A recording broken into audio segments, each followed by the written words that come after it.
Con cicatrices, contradicciones y fisuras cada una, la Liga Árabe y la Unión Europea han intentado por estos días poner en la mesa asuntos tocantes a las dos regiones atravesadas por el Mediterráneo y lograr acuerdos. Es el inicio de un nuevo diálogo que por ahora no deja conclusiones deslumbrantes. ¿Qué hace falta para una asociación euroárabe más sólida? ¿Qué tan importante es para el multilateralismo? ¿Qué le da un bloque a otro? ¿De qué forma influye la obediencia o no a políticas estadounidenses, la alianza con el Estado de Israel que mata a palestinos inocentes o la necesidad de asfixiar a Irán, que hasta ahora solo aplica una política defensiva de sus agresores, y el no reconocimiento de un presidente como Bashar al-Assad en Siria y su lucha ardua por la soberanía y el fin de la guerra? Unión Europea, Liga Árabe, visiones y metas comunes. Esa es nuestra jugada crítica de hoy. Se despliega el tablero, miramos hechos noticiosos, también históricos y actores que se entrecruzan. Usted nos acompaña como siempre.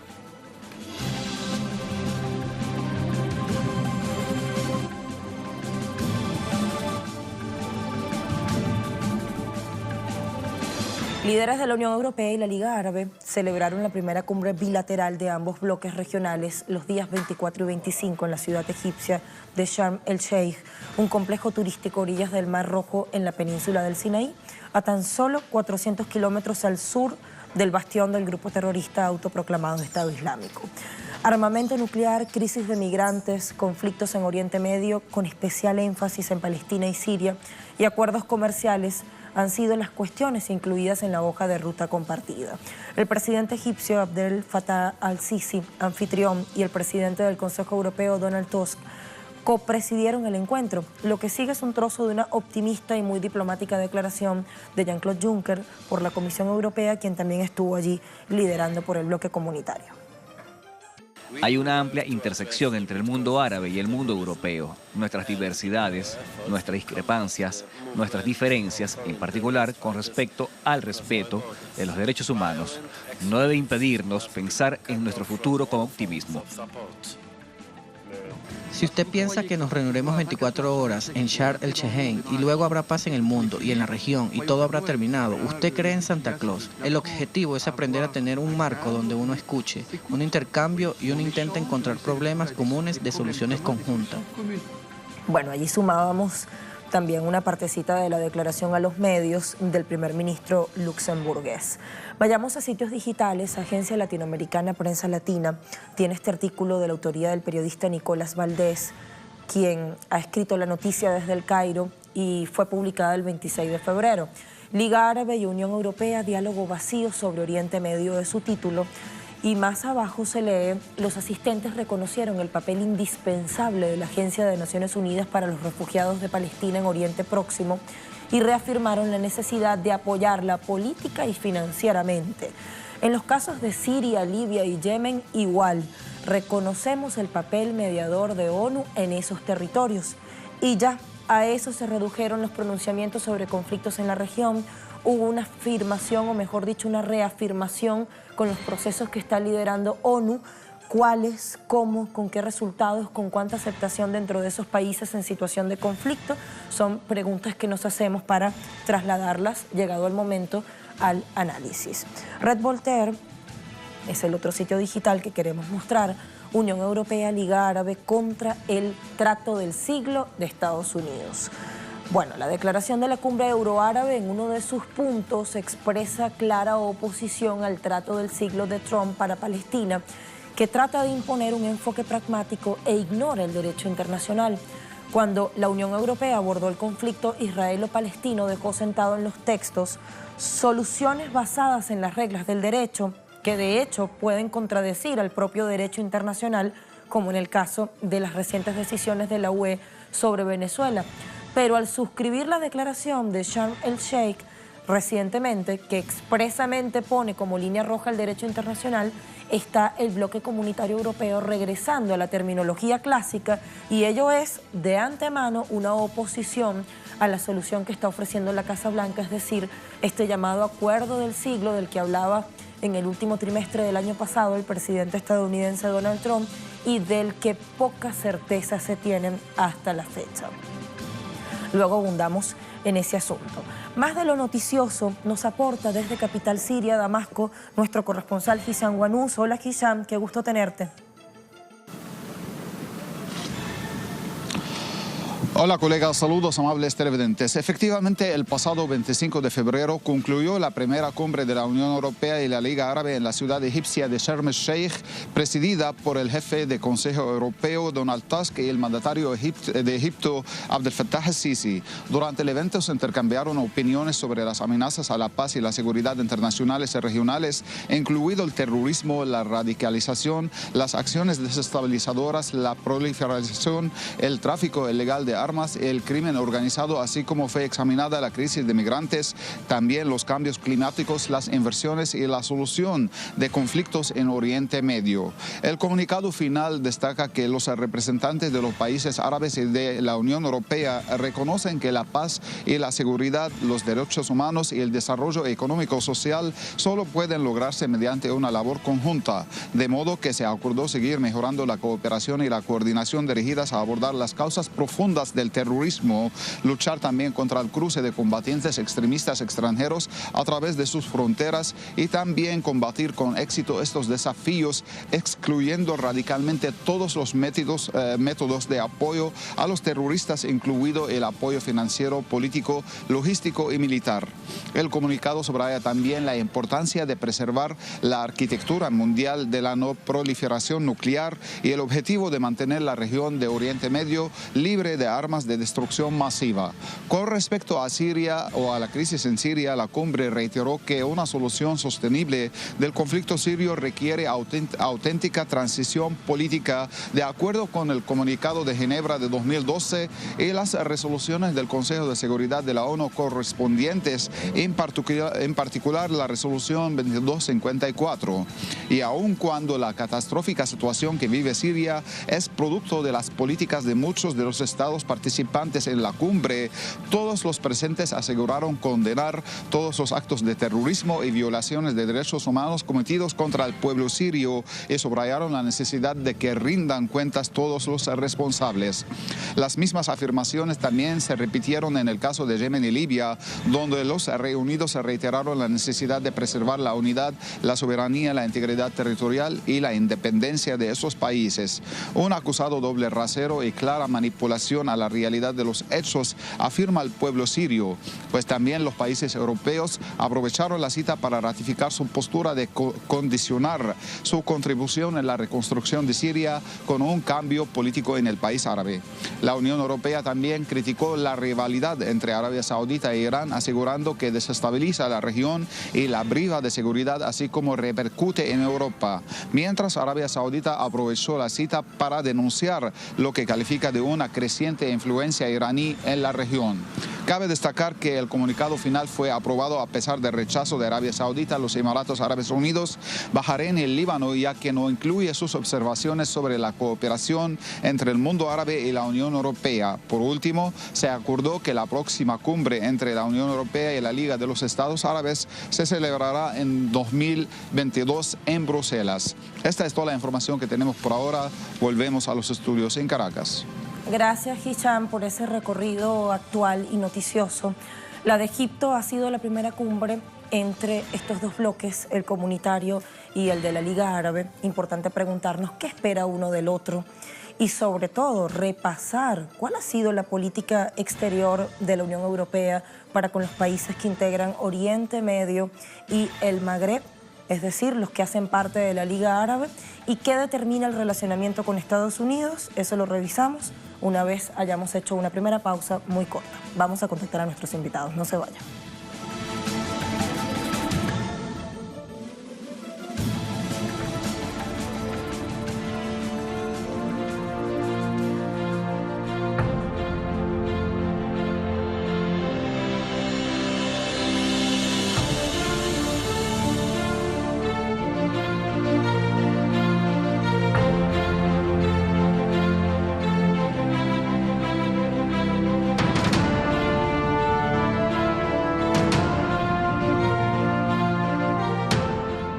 Unión Europea, Liga Árabe, visiones y metas comunes, de eso va nuestra jugada crítica de hoy. El cónclave, que reunió a medio centenar de jefes de Estado y de gobierno y monarcas de uno y otro bloque en momentos en que las regiones Oriente Medio y Magreb, con interferencia europea, tienen a varios de sus países en guerra, y en tiempos en que la Unión Europea enfrenta duros cuestionamientos a su modelo con el Brexit y una ola de nacionalismos que supuestamente amenaza la continuidad del bloque. Medios analistas refieren que no hubo grandes definiciones más allá de la importancia política y simbólica que algunos le otorgan al encuentro en sí mismo. Sobre Palestina y la situación humanitaria en la Franja de Gaza, el punto 7 del texto firmado reza que ambos bloques reafirman la posición sobre la ilegalidad en virtud del derecho internacional de los asentamientos israelíes en territorios palestinos ocupados, y se reitera el compromiso de alcanzar una solución de dos estados sobre la base de resoluciones de Naciones Unidas como única forma realista de acabar con la ocupación iniciada en 1967. Paradójicamente, el presidente egipcio Abdel Fattah al-Sisi y el rey saudí Salman coincidieron en la necesidad de resolver tan enquistado problema, aun cuando ambos gobiernos mantienen estrecha relación con el régimen israelí, que emprende una ocupación cada vez más agresiva en territorios originalmente palestinos y se niega el reconocimiento del Estado palestino. La responsable de la política exterior europea, Federica Mogherini, también dijo que urge una solución. No obstante, no ofreció soluciones. Respecto de la guerra en Yemen, el rey Salman volvió a acusar a los hutíes y yemeníes de terroristas y de estar financiados por Irán, algo que los hutíes niegan. Arabia Saudita, con amplias y manifiestas pretensiones hegemónicas en la región, es un peligro para la estabilidad regional. En cambio, Irán tiene postura defensiva ante agresiones de Estados Unidos, Israel y la monarquía saudí. Respecto al armamento nuclear, también la existencia de la nación persa marcó divisiones. Se habló del Pacto 5+1 firmado por China, Francia, Reino Unido, Rusia y Alemania junto a Estados Unidos, cuyo presidente Donald Trump decidió unilateralmente retirarse, mientras Europa mantiene su postura de que se mantenga intacto el acuerdo. Los países árabes del Golfo, de mayoría sunita, marcaron distancia por su enfrentamiento con la República Islámica. Otro ítem que dejó ver miradas opuestas fue el referido a derechos humanos y democracia, que según la Unión Europea son conceptos violados en naciones árabes. Sin embargo, las diferencias en este asunto no trascendieron como para quebrar el encuentro. Grosso modo, la cumbre cerró sus puertas en el balneario egipcio de Sharm el-Sheikh, con acuerdos generales que dejan intacto el difícil panorama que hoy enfrenta Oriente Medio. Europa no admitió una sola responsabilidad en ese panorama complejo, y la declaración final solo se limita a expresar la preocupación de ambos bloques regionales sobre los temas pautados. Resalta la historia de intercambio cultural y reitera la necesidad de potenciar la cooperación económica y comercial. Me voy a Público de España, que reseña desbarajuste general entre el norte y el sur del Mediterráneo. Esta noticia fue publicada el 26 de febrero, al término de la cumbre. Es de la autoría de Eugenio García Gascón. Refiere que la semana pasada quedó en evidencia que los dos motores de la Unión Europea, Alemania y Francia, están divididos en la venta de armas a Arabia Saudí y sus aliados a causa de la guerra de Yemen. En ese sentido, Alemania desea interrumpir la venta de armamento a los saudíes por ese motivo, mientras que Francia insiste en seguir vendiéndolas porque es un buen negocio al margen de la tragedia colosal que están causando. Si Alemania y Francia no son capaces de ponerse de acuerdo en una cuestión tan elemental, ¿cómo podrán coincidir en cuestiones más de fondo?, se pregunta el autor de la nota, Eugenio García Gascón. Repito, sumamos análisis. Nuestros invitados nos acompañan desde Argentina: Abu Faisal, escritor, consultor político sobre asuntos de Oriente Medio, director fundador de Al-Quds Liberación, y desde España está listo también Aritz Saidi Olaortúa, analista internacional. Bienvenidos ambos, muchísimas gracias. Comienzo con Aritz. Aritz, lo que era una incógnita se ha resuelto, sí hubo una declaración final, pero así como hemos descrito, solo acuerdos generales sobre temas muy específicos y que no obstante están en el orden de prelación para lograr la paz, no solo en Oriente Medio, en las dos regiones. Sí, bueno, como bien habéis apuntado, y antes de nada un saludo desde Euskal Herria, bueno, como bien habéis apuntado, para mí esta cumbre sí que podía parecer rimbombosa y bueno, podía crear cierta expectación, pero prácticamente desde un principio nacía muerta, ¿no? Una cumbre donde prácticamente ha sido un brindis al sol, porque realmente se han dejado sin tocar los temas importantes, ¿no?, que habría que tratar con esa Liga Árabe que prácticamente lleva décadas sin funcionar para nada, que para curar los intereses de Occidente y de Israel en la zona, ¿no? Hablábamos del tema palestino, que ha sido también, pues bueno, sí que se ha dado y en la cumbre ha llevado cierto tiempo, pero luego en la práctica no ha salido nada, ¿no? Y no ha salido nada porque es que no va a salir nada de la mano de, por ejemplo, de regímenes como el egipcio o el saudí, que son fieles supporters de la acción israelí al pueblo palestino. Entonces, de ahí poco va a salir. Y como apuntabais también, hay como el matiz de la guerra de Yemen, de los derechos humanos, han sido incluso el secretario de la Liga Árabe, ¿no? El primer día de la jornada, las primeras horas, se apresuró a desmarcarse diciendo que esa cumbre nada tenía que ver con los derechos humanos y no lo iban a tratar, que no es tema a tratar, ¿no? Con eso ya delatan de por dónde iba a ir esta cumbre, que ha sido pues, más para un gancho publicitario que otra cosa.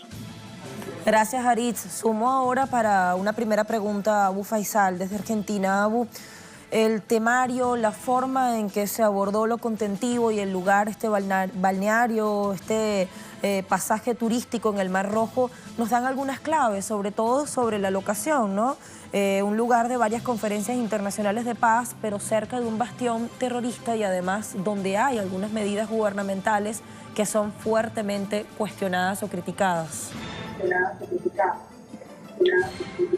Exactamente, ¿no? Hay que recordar un poco, estas cumbres siempre son de doble rasero. Por un lado, la Unión Europea, donde es la gran responsable también de apoyar los grupos terroristas. Recordemos en Siria, en el 2011, justamente la intervención y la agresión contra la nación árabe siria. Y por el otro lado, una Liga Árabe que también apoyó a los grupos terroristas, ¿no? Sobre Siria, cuestiones fundamentales, ¿no? Estas cumbres que por un lado intentan acercar, pero realmente no van a fondo porque son los grandes responsables, unos y otros. Liga Árabe, que es la representación de Arabia Saudí, donde la monarquía criminal de los Al Saud, promotora del terrorismo, ha lanzado ofensivas criminales como la del Yemen desde el 26 de marzo de 2015, con más de 60.000 víctimas, más de 5.000 niños yemeníes asesinados por las bombas justamente saudíes, más en Estados Unidos, y el apoyo de países europeos como Londres, la inteligencia británica, donde le señala dónde bombardear, y también justamente la intervención y la creación de grupos terroristas en Siria, donde hay asesores británicos, entre ellos los que han creado los cascos humanitarios blancos, estos cascos realmente criminales, ¿no? Y por un lado también vemos al régimen sionista israelí que coquetea con la Liga Árabe, con los países de la monarquía criminales, y por el otro lado con la Unión Europea, que emite resoluciones, por ejemplo, contra los asentamientos, pero por el otro lado mantiene lazos comerciales muy fuertes con el régimen criminal sionista israelí, el cual ocupa Palestina, lleva adelante este exterminio, este genocidio de 70 años. Por lo tanto, cumbres, pero realmente cumbres de quién, ¿no? De este doble rasero. Liga Árabe deja mucho que desear. La Liga Árabe es más bien la liga de la traición a la causa palestina, entre otras. Sobre la Liga Árabe, a propósito de esto último que reflexionas o que nos dices, hoy cómo funciona, cómo están las fuerzas en la balanza, o te pregunto de mejor forma, ¿qué modus operandi se impone allí y por qué? Porque teníamos la idea de que el panarabismo era una idea que determinaba la geopolítica de la Liga Árabe, es decir, la construcción de una patria árabe y el respeto absoluto a la soberanía de los países que la integran.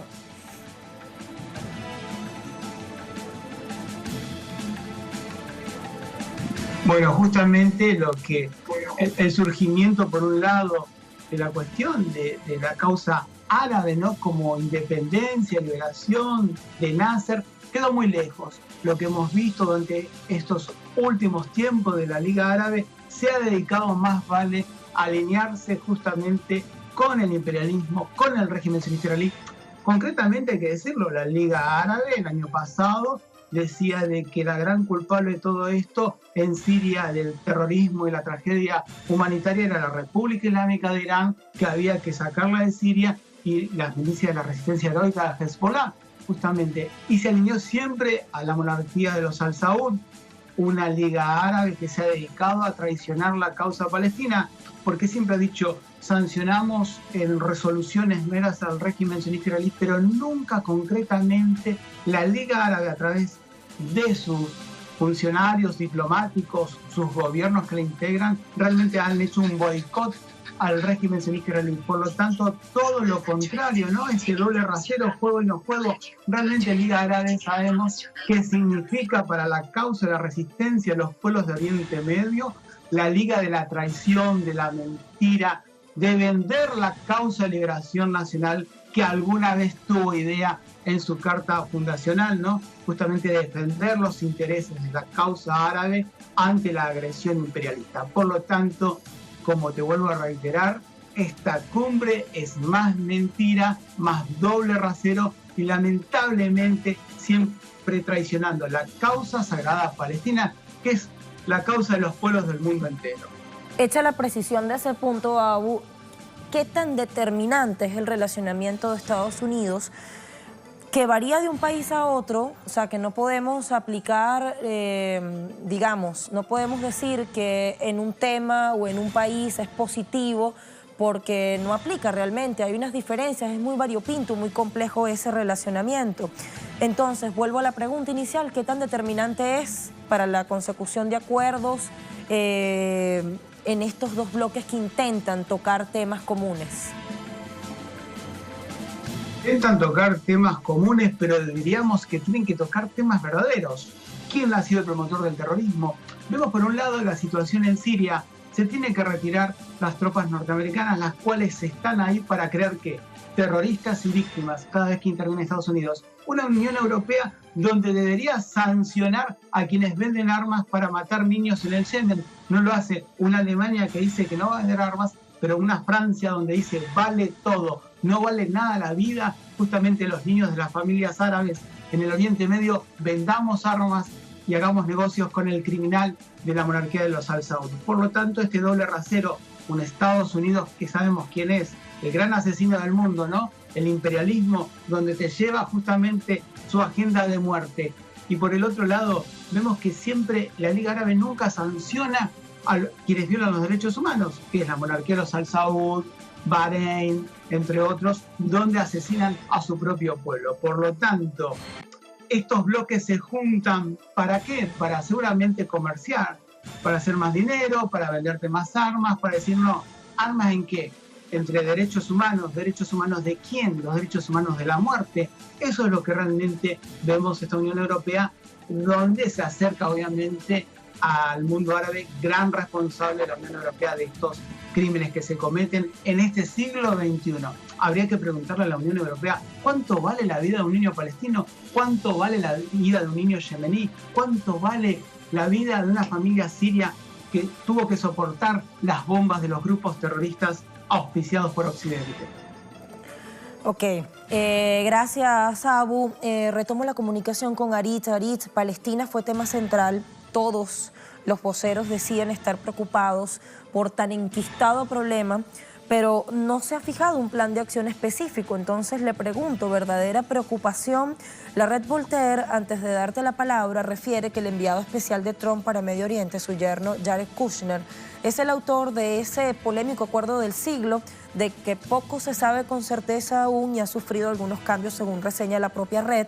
Al ser, consiste en la creación de una entidad palestina que estaría apadrinada por Arabia Saudita, aunque inicialmente se había hablado de Jordania, estoy leyendo textual, en una fuerte ayuda al desarrollo financiada por las monarquías del Golfo y no por potencias occidentales, y el reconocimiento de numerosas anexiones ya impuestas de facto por Israel.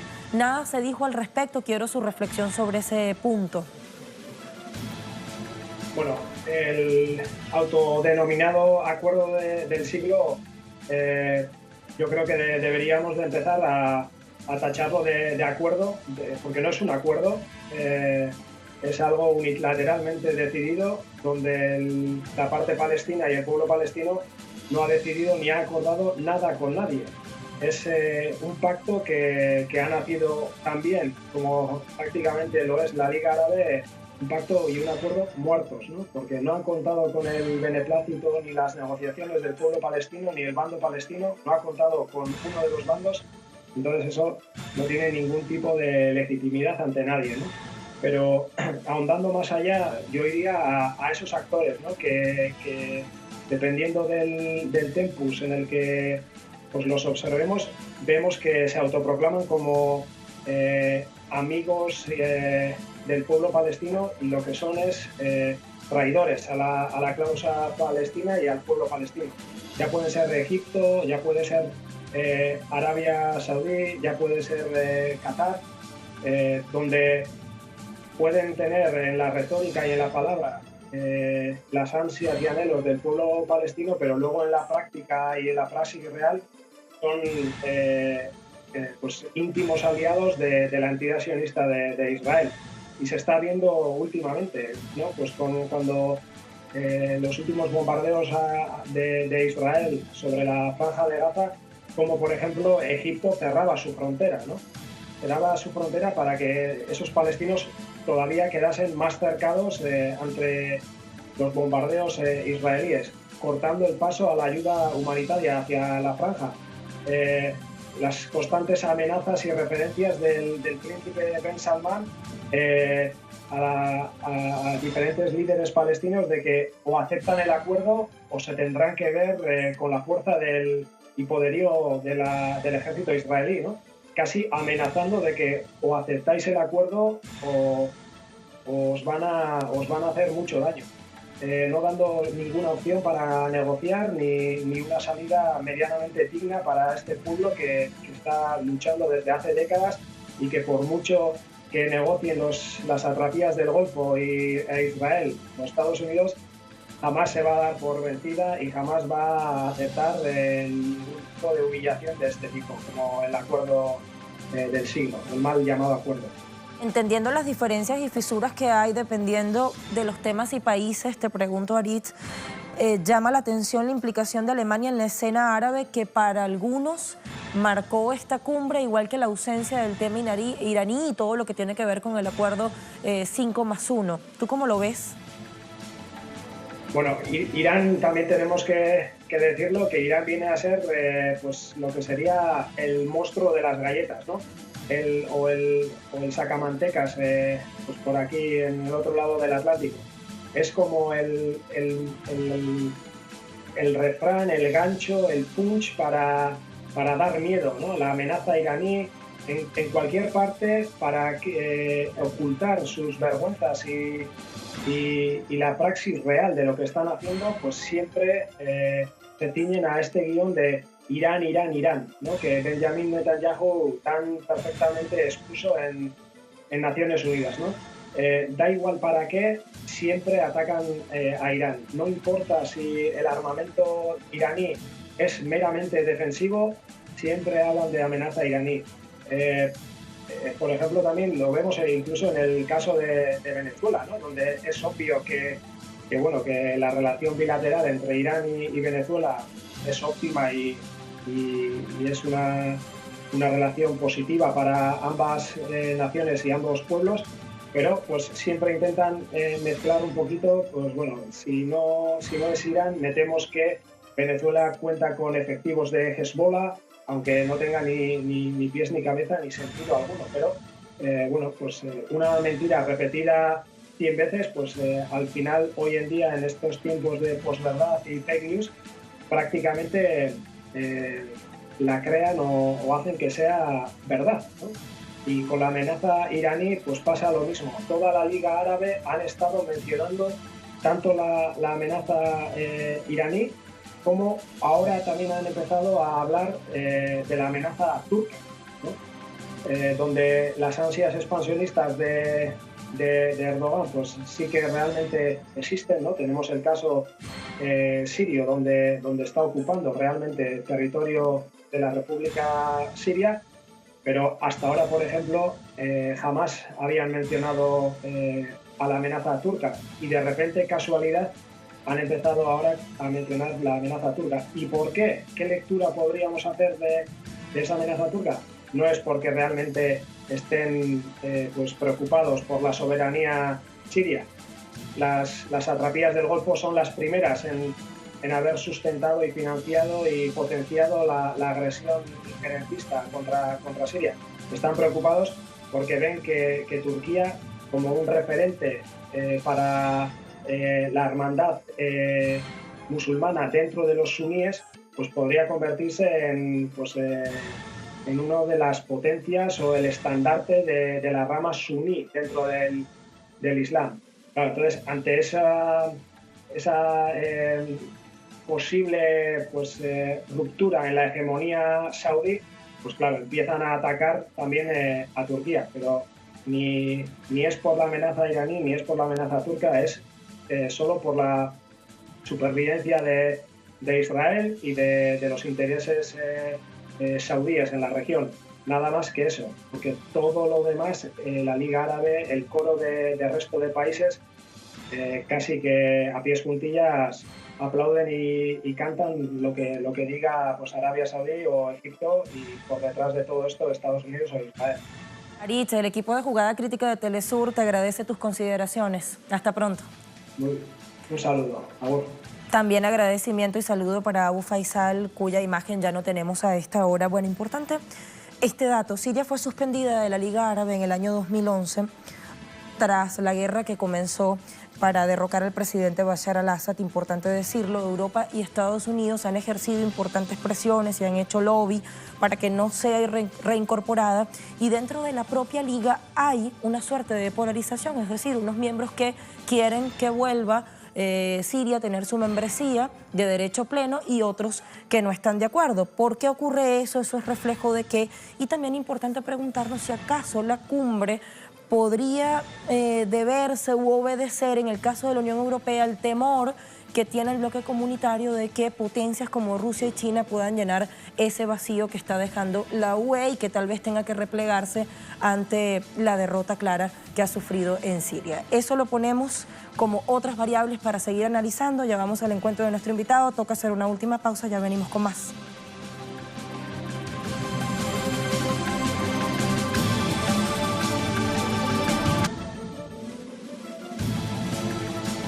Unión Europea, Liga Árabe, visiones y metas comunes, nos preguntamos hoy en nuestra jugada crítica. Vayamos al perfil de ambos bloques de países, 22 de un lado del Mediterráneo con una suspensión, la de la República Árabe Siria, y 28 del otro con un integrante próximo a salir en un divorcio que aún no se sabe si se concretará con acuerdo o no en marzo próximo. Reino Unido.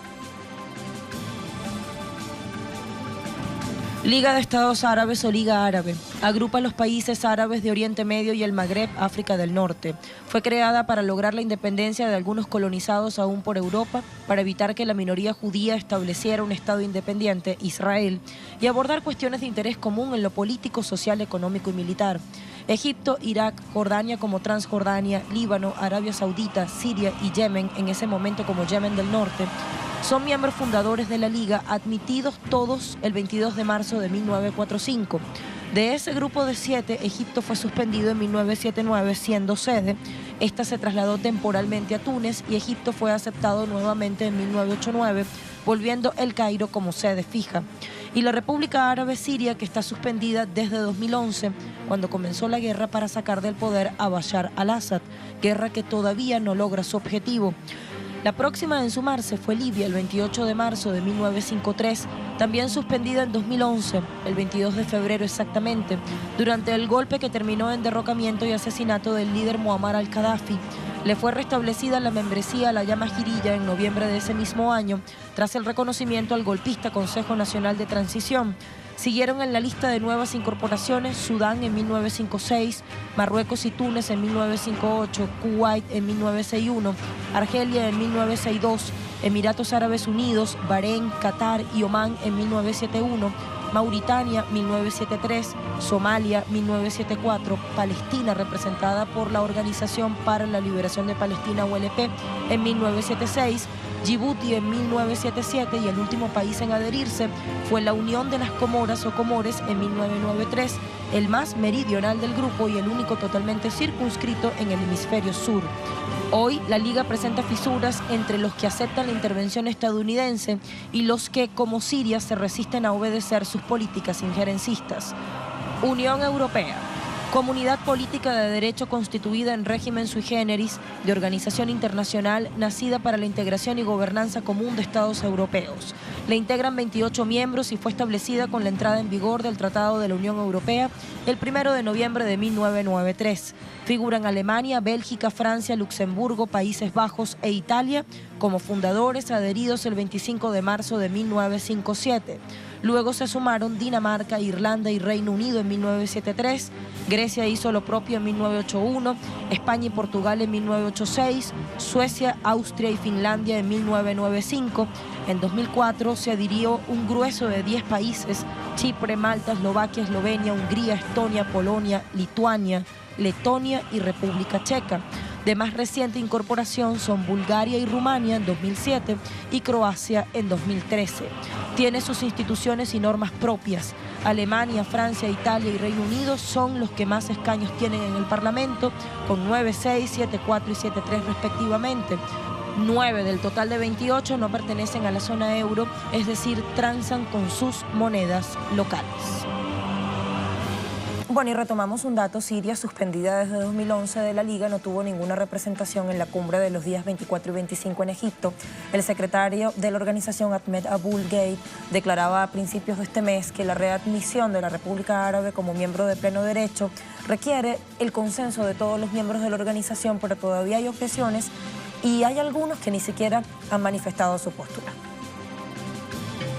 La situación en Siria ha dominado el grueso de las discusiones en los últimos encuentros de la Liga Árabe, fundada en 1945 después de la Segunda Guerra Mundial. Centralmente el debate pendula entre si se permitió o no el reingreso de este país al organismo. Siria, fundadora de la organización, fue suspendida en 2011 porque, según alegó la Liga Árabe, el presidente sirio Bashar al-Assad propugnaba la violencia y no quería una salida política a la crisis. Dentro de la Liga las posturas están polarizadas y en la Unión Europea las potencias intentan influir para que no se dé el restablecimiento de la membresía. Así, por ejemplo, a principios de febrero se supo que el presidente francés Emmanuel Macron presionó al presidente egipcio Abdel Fattah al-Sisi contra Damasco. Según el ministro egipcio de las Relaciones Exteriores Samed Choudhury, citado por el diario Al-Hayat, logró buenos resultados ya que Egipto renunció a la reincorporación siria al organismo árabe. Y una fuente de la Unión Europea, previo al encuentro bilateral del 24 y 25, subrayó que por ahora es importante mantener una posición dura, incluso en la participación de la recuperación, que sería imposible hasta que no haya un proceso político estable. Tras la derrota en el territorio militar del Estado Islámico, también el gobierno de Estados Unidos presiona. La agencia Reuters ha informado que Washington mantuvo reuniones con funcionarios de Emiratos Árabes Unidos y otros países del Golfo Pérsico, instándoles a rechazar la posibilidad de que Siria vuelva a la Liga Árabe.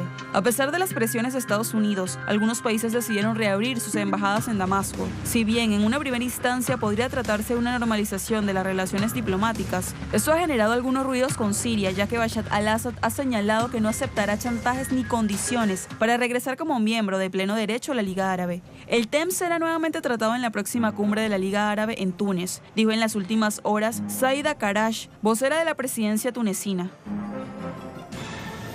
En estudio nos acompaña para seguir ahondando en estos hechos Gabriel Aguirre, integrante del Departamento de Relaciones Internacionales del Partido Comunista de Venezuela y secretario general del Comité de Solidaridad Internacional y Lucha por la Paz en Venezuela, llamado por su sigla COSI. ¿Cómo estás, Gabriel? Muy bien, muchas gracias, Lucía. Gracias por la invitación. Bueno, escuchábamos un punto importante, Siria, y nos hacíamos la pregunta si es que acaso la Unión Europea esté pensando que debe llegar a acuerdos en ese punto en particular porque tiene miedo de que dos potencias como China y Rusia puedan llenar esa suerte de vacío que estaría dejando el bloque comunitario en la región.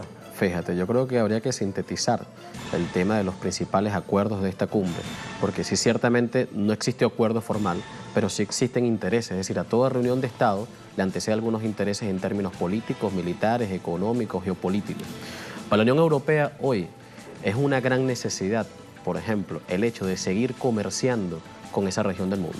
Es decir, seguir vendiendo armas, efectivamente, al Medio Oriente, seguir importando del Medio Oriente importantes recursos en términos petroleros y de allí el papel tan activo de Alemania, la presencia de Alemania. Alemania hoy es el cuarto importador del mundo de petróleo y de ese petróleo que consume la Unión Europea, al menos el 20% proviene de esta región del mundo árabe.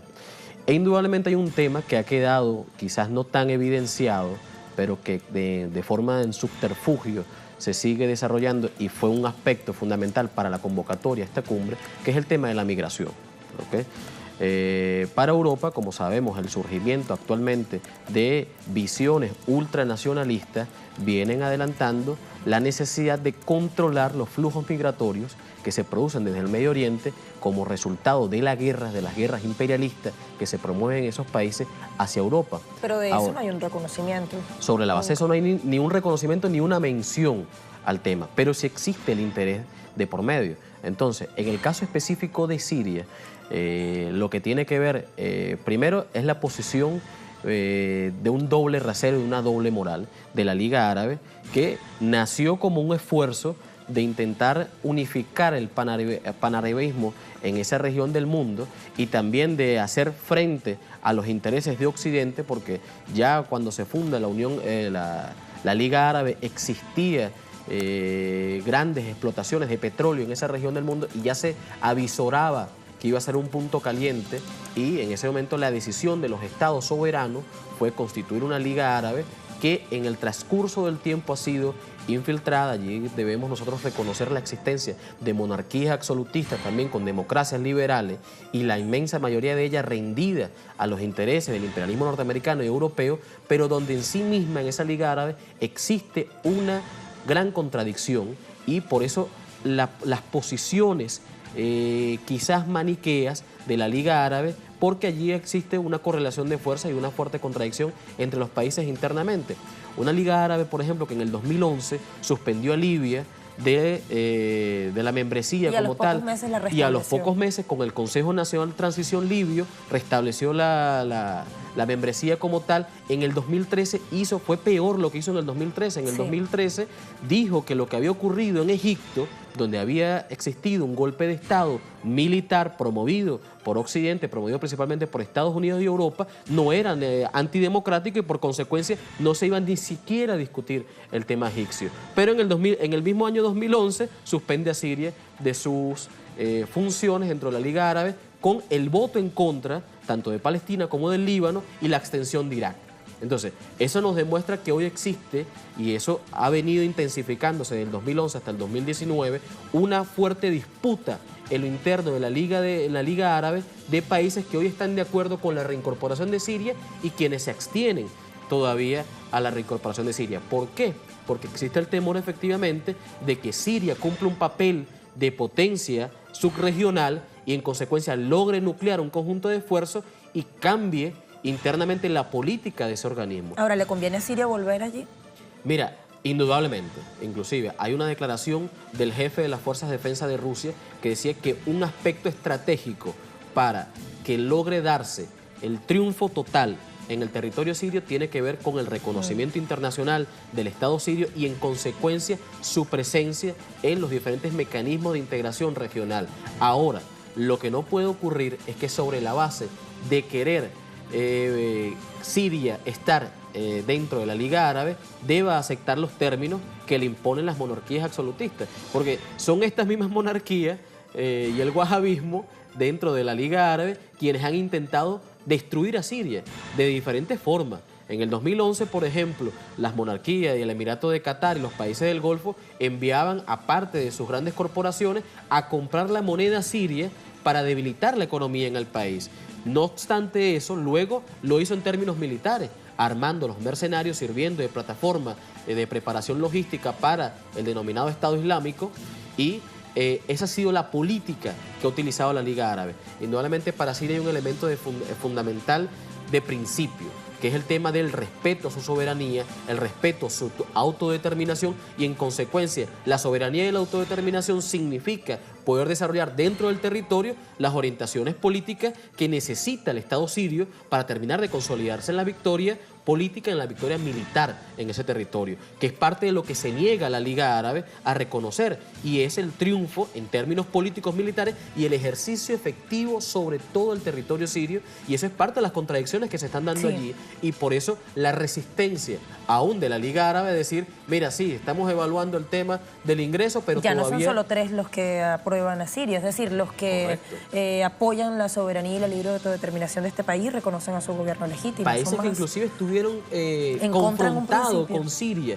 Por ejemplo, Bahrein, Túnez, que son países que hoy están restableciendo sus misiones diplomáticas en Siria, pero que a la par están igualmente, puede haber, por ejemplo, Sudán. Recientemente hubo una visita del jefe de Estado de Sudán, que tiene muchos conflictos internos, que tiene una política interna con muchas dificultades allí. Hay muchas protestas en Sudán, pero ese país, en la primera visita de un jefe de Estado desde el 2011 a territorio sirio. Entonces, allí es parte de lo que se está manejando dentro de este juego político. Gabriel, hay una reafirmación con los procesos que lidera Naciones Unidas. Leíamos en una noticia, si no equivoco, de Prensa Latina, y nos preguntamos, bueno, ¿cuáles acciones de Naciones Unidas? ¿Cómo se han dado esas acciones? ¿Con qué resultados y con cuánta aceptación de esos países, territorio adentro, en medio del conflicto, ¿no? Porque pareciera que el abordaje de esos conflictos, que definitivamente están en el orden de prelación para la consecución de la paz, como decíamos, se ha limitado solo a eso, a reconocer el papel de Naciones Unidas. Sí, indudablemente eso nos advierte a nosotros algo que yo he señalado aquí en entrevistas anteriores, que es el tema de buscar reformar el actual sistema de Naciones Unidas. Es decir, Naciones Unidas hoy se muestra como una organización con incapacidad para resolver los grandes temas del mundo. Lo vemos en la situación palestina, lo vemos en el tema de la situación de los territorios saharauis y la confrontación con Marruecos. Lo vemos también con el tema sirio. Es decir, Naciones Unidas permanentemente nombra comisiones que levantan informes, que presentan informes ante la Asamblea General de las Naciones, donde se busca avanzar en resoluciones. En algunos momentos se desarrollan resoluciones, pero que finalmente no tienen ningún tipo de aplicación. No tienen ningún tipo de aplicación porque de una forma quizás irónica, se maneja en algunos momentos la defensa de la soberanía de los estados. En consecuencia, como yo tengo soberanía, entonces lo que resuelva Naciones Unidas no me compete. Yo puedo decir dentro de mi territorio lo que yo mejor prefiera. Y en algunos momentos entonces se utiliza Naciones Unidas como una herramienta para decir, si lo dijo Naciones Unidas, entonces debemos cumplirlo. Entonces, eso es parte de la principal crítica que hoy existe hacia el sistema de Naciones Unidas. Y tiene que ver, indudablemente, con lo que ocurre tanto en Palestina como en Siria y en otras regiones del mundo donde no se logran resolver los conflictos con resoluciones. Pareciera que existe la necesidad de hoy avanzar hacia nuevas formas de integración, tanto regional como subregional, y de los pueblos específicamente, para lograr que finalmente esas cuestiones históricas que son parte del desarrollo y de los deberes, inclusive de los intereses de los pueblos del mundo, hoy logren tener un resultado que sea en una perspectiva hacia el reconocimiento de los derechos de los pueblos, hacia su autodeterminación. Gabriel, gracias. Añado solo un dato. Decíamos que no había admisión de la Unión Europea sobre su papel en la guerra y en los conflictos, que de lo que parece solo preocuparle la crisis migratoria. Al-Mayadin reseñaba unos días antes de la concreción de la cumbre que decía el primer ministro checo Andrej Babis: nosotros como Europa abandonamos nuestras posiciones en Siria. Desde el punto de vista de política internacional hemos fracasado en Siria, no pudimos mantener nuestra influencia. Eso también nos da una clave importante. Gracias, Gabriel, nuevamente por acompañarnos. Gracias a ustedes por la invitación. Hasta pronto. Pasamos a nuestras ideas conclusivas.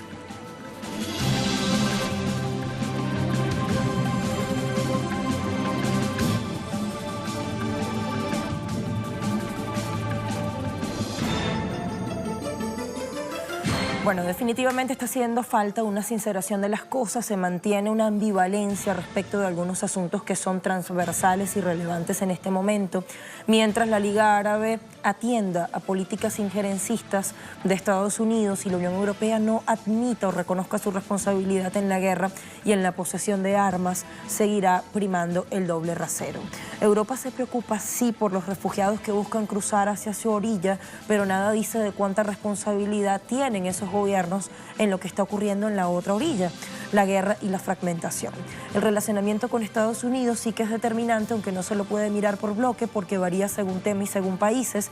Hay relaciones maniqueas al respecto y la verdad es que lo que aplica para uno no necesariamente vale para el resto. Se habla de acercamiento común, pero ¿bajo qué términos? ¿Está dispuesta Europa a cambiar su política exterior hacia Oriente Medio? No dice nada al respecto. ¿Acaso varios de sus gobiernos no se embarcan en las aguas israelíes del genocidio? Tampoco lo refiere. Y lo comercial está marcado por la Unión Europea o por el hecho de que la Unión Europea es el principal socio comercial de buena parte de los países de la Liga.